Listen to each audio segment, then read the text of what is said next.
walang sasakyan.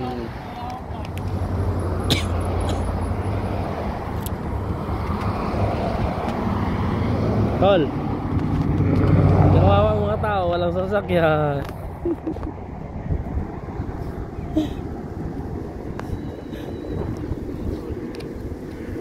Antok na.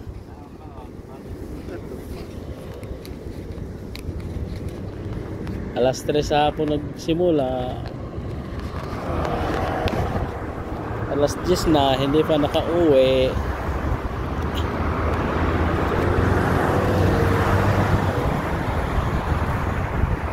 Alas 3 ng hapon, tapos anong oras na ngayon? 9. Alas 10 na. Wala pong sasakyan. Kawawa talaga. Inabutan ng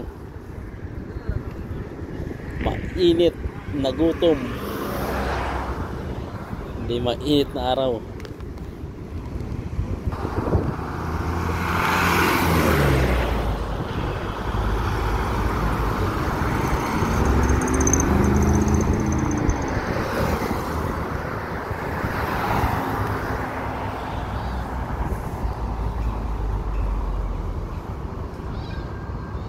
Nakasama ko yung lahat, oh.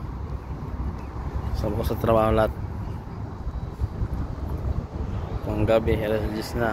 Wala, pang tanghali wala. Alas 3 ng hapon eh. Hindi pa nakauwi. Gutom na.